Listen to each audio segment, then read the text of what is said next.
সোনার মুকুট।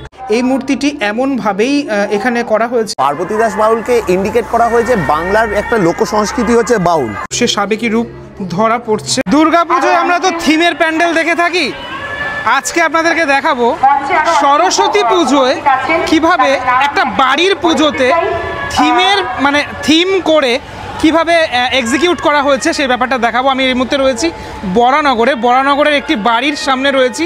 এই বাড়ির যে সরস্বতী পুজো, বিখ্যাত পুজো, সেটি আপনাদেরকে আজকের ভিডিওতে দেখাবো। আচ্ছা, প্রথমে বলে দিই এই বাড়িটাতে কিভাবে আপনারা আসবেন। দেখুন, লাইন পড়েছে, বাড়ির পুজো দেখতে কিন্তু লাইন পড়েছে। একটু বলে দিই, এটা হচ্ছে বরানগরে সিথির মোড় থেকে আসতে হবে কুঠিঘাটের অটোতেই আপনারা আসলে এখানে আসতে পারবেন। লেখা রয়েছে যেটা, সেটা হচ্ছে যাপন। চলুন এবার ধীরে ধীরে আমি ভিতরের অংশটাতে চলে যাই। প্রথমে ঢোকার মুহূর্তেই তোমাদেরকে দেখাই, দেখো এখানে বেশ কিছু ছবি রয়েছে।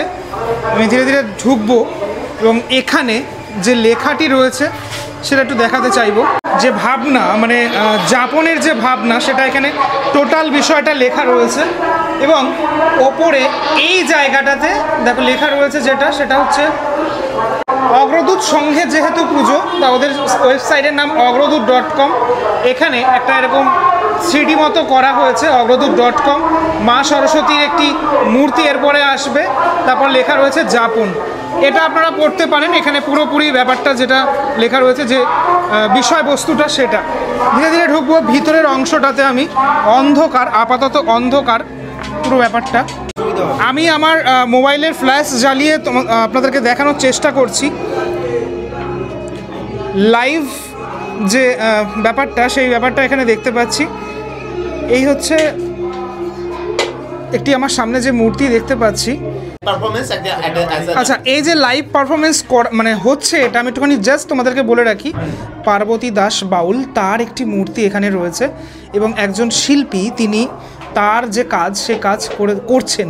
কোনোভাবে কি তোমাদের মনে হচ্ছে এই জায়গাটা যেহেতু একটু ডার্ক, আমি জানি না কতটুকু বোঝাতে পারছি, কোনোভাবে কি মনে হচ্ছে যে তোমরা কোনো সরস্বতী পুজোর প্যান্ডেল বা কোনো সরস্বতী পুজোর থিমের আঙিনায় প্রবেশ করেছো?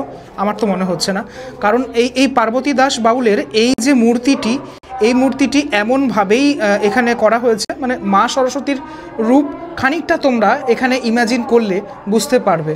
সাথে সাথে এই টোটাল এই যে পরিবেশটা, একটা শিল্পীর ঘর, ঠিক যেমনটা হয় একটা শিল্পী এখানে ধূমপান করতে করতে তার নিজের যে কাজ, সে কাজ করছে। ধূমপান করতে করতে তার যে ভাবনা, সে ভাবনা ধীরে ধীরে আসছে। সেই জিনিসটা কিন্তু অরিজিনাল, একদম অরিজিনাল বিষয়টা পুরোপুরি ধরা পড়ছে।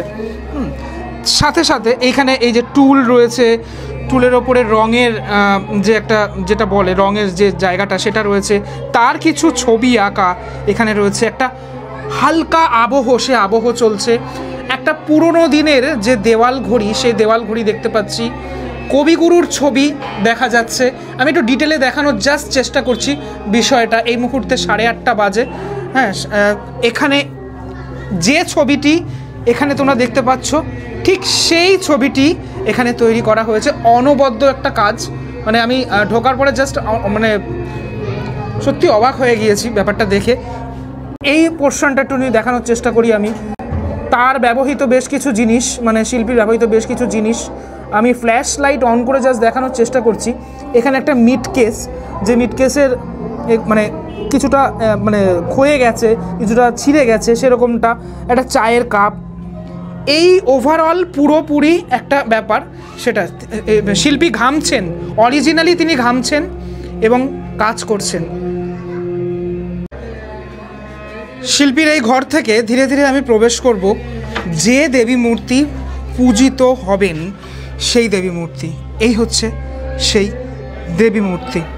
আমরা ধীরে ধীরে সেখানে প্রবেশ করলাম। এবার এই জায়গাটা আপনাদেরকে একটুখানি ডিটেলে বলার চেষ্টা করি। এই যে টোটাল যে ঠাকুর এখন তোমরা দেখতে পাচ্ছ, সে ঠাকুর কিন্তু ফুললি একটা কালারের, মানে একদম সাবেকি রূপ। মায়ের যে সাবেকি রূপ, সে সাবেকি রূপ ধরা পড়ছে, হাতির দাঁত যে কালারটা হয় সেই কালারের, মানে অ্যাকচুয়ালি সাদা নয় ঠিক, বলা যেতে পারে অফ হোয়াইটও, হ্যাঁ এরকম টাইপের একটা কালার, সেই কালার রয়েছে। এবং মায়ের গয়নায় আমি দেখতে পাচ্ছি সেটা হচ্ছে প্রচুর যে পুঁথি, সেই পুঁথি ব্যবহার করা যায়। আমি একটু ক্লোজ লুকে দেখানোর তোমাদেরকে চেষ্টা করছি ব্যাপারটা, তোমরা দেখো ফুললি। এবার একটুখানি ফুললি দেখাই, তোমরা ওয়াইডলি দেখাই ব্যাপারটা। একদিকে যেরকম রয়েছে ময়ূর, একদিকে যেরকম রয়েছে হাঁস, খুব কম্প্যাক্টের মধ্যে ব্যাপারটা কিন্তু ঠিক এরকমভাবে করা হয়েছে। এবং মায়ের মাথায় একটুখানি বলে রাখি, এই যে মুকুটটি তোমরা দেখতে পাচ্ছ এটা কিন্তু সোনার মুকুট। মা স্বর্ণ অলঙ্কারে সুসজ্জিতা হয়েছেন এখানে। এই যে নিচের যে অংশগুলো, মানে আমি একটুখানি এই জায়গাগুলো দেখাই, এই নিচের অংশগুলো খুব দেখো, খুব ডিটেল দেখো ব্যাপারটা। এই যে ব্যাপারগুলো, মানে অলঙ্কারের এই যে ব্যাপারগুলো, মানে শাড়ির অংশগুলো, হ্যাঁ, তারপরে বিনাটা খুব সাবেকির মধ্যেও একটা যে আলাদা আভিজাত্য ব্যাপার সেটা কিন্তু ধরা পড়েছে টোটাল। একটুখানি সাইড অ্যাঙ্গেলে যদি দেখো তোমরা, সাইড অ্যাঙ্গেল থেকে শুরু করে পুরো বিষয়টাই একটা আলাদা ব্যাপার তো রয়েছেই। দুদিকে গোলাপ ফুলের তোমার এখানে ফুলদানি রয়েছে, আর মা এখানে এরকম সিংহাসনের মধ্যেই বিরাজমান। আমি জাস্ট ঠাকুর দেখে বেরোলাম, আমি দেখানোর চেষ্টা করি দুর্গা পুজো যেরকমটা লাইন হয় সেরকম একটা বাড়ির পুজোতে মানুষজন কিন্তু আসছেন, এনজয় করছেন এবং এই টোটাল ব্যাপারটাকে সত্যি খুব ভালোভাবে নিচ্ছেন। আমি সেটাই দেখতে পেলাম এখানকার মানুষজনের মধ্যে। আচ্ছা, যার বাড়ির পুজো আমি এখন তার সাথে একটু কথা বলবো। তথাগতদা, নমস্কার। আমার সাথে খুব ভালো সম্পর্ক তথাগতদা। এই পুজোটার ব্যাপারে তুমি একটুখানি বলো যে তোমার বাড়ির পুজো থিমের আঙিনায় প্রবেশ, এই ব্যাপারটা। থিমের আঙিনায় প্রবেশ সেটা বললে ভুল হবে। থিমের আঙিনা মানে আমরা অল্টারনেটিভ, এক বছর সাবেকি করি, এক বছর থিমে যাই। 1989 সাল থেকে এই পুজো কন্টিনিউ হচ্ছে। তার মধ্যে ম্যাক্সিমামটাই সাবেকি আনা ছিল, কিন্তু সময়ের সাথে বৈচিত্র্যের সাথে পরিবর্তন হতে হতে আমরা আজকে এই ধারা, এই আঙ্গিকে নিয়ে এসেছি পুজোটাকে। যেমন এবছরে একটা শিল্পীর যে চিন্তাধারা, শিল্পীর যে নিজস্ব সত্তা, শিল্পীর যে ঘর, যে স্টুডিও, সেটাকে আমরা উপস্থাপন করেছি। এটাই আমাদের পুজোর বৈচিত্র্য। এবারে তারা অ্যাকচুয়ালি, আমার এটি একটি আঁকার সংস্থা আছে, অঙ্কন শিক্ষা কেন্দ্র। আমার স্টুডেন্টই তারা, আমার সহকর্মী, আমার স্টুডেন্টই। অগ্রদূত সংঘ নামেই, কিন্তু এটা একটা আঁকার স্কুলই বলা যায়। কোনো সঙ্গের কোনো অ্যাকচুয়ালি কোনো অ্যাক্টিভিটিসটা কিসে না, এইরকমভাবে কী করে মানুষকে বৈচিত্র্য এনে তাদের আনন্দ দেবো, এটাই হচ্ছে তাদের অ্যাক্টিভিটিস। এলাকার মানুষজনও জানে এইভাবে এলাকার মানুষ বললে ভুল হবে, দূর দূরান্ত থেকে লোকজন আসে, সেটা আপনি দেখলেন। দূর দূরান্ত থেকে লোকজন আসে, আপনি তাদের জিজ্ঞাসাও করতে পারেন যে তারা কোথা থেকে আসে।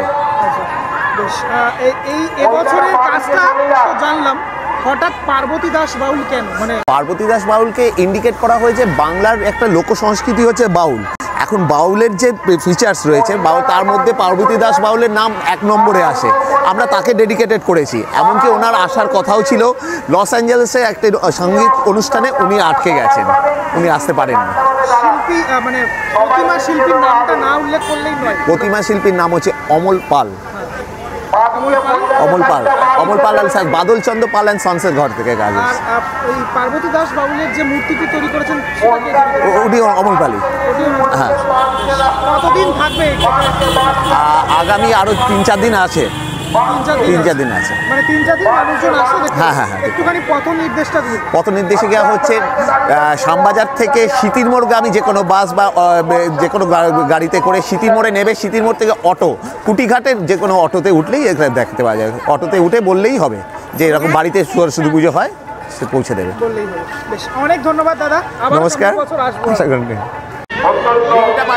তাহলে এই পার্বতী দাস বাউলকে ট্রিবিউট জানিয়ে এই যে কাজটা করা হয়েছে, একটা বাড়ির পুজোয় এই পুরো ব্যাপারটা তোমরা যে দেখলে, কেমন লাগলো সেটা তো আমাকে অবশ্যই জানাতে হবে। সাথে সাথে কারা কারা আসছো সেটা আমাকে অবশ্যই জানিও, ফিডব্যাকটা আমাকে অবশ্যই দিও। চলো পরবর্তী ব্লগে দেখা হচ্ছে খুব শিগগিরই। ছোট্ট করে তোমাদেরকে দেখানোর চেষ্টা করলাম এই ভিডিওর মাধ্যমে, এখনও লাইন রয়েছে, ছোট্ট করে দেখানোর চেষ্টা করলাম বরানগরে বাড়ির পুজোয় এরকম আড়ম্বর। সেটা কেমন লাগলো ভিডিওটা সেটা আমাকে জানিও। পরবর্তী ব্লগে দেখা হচ্ছে খুব শিগগিরই। ততক্ষণের জন্য বিরতি নেবো। ভালো থেকো সবাই, টাটা।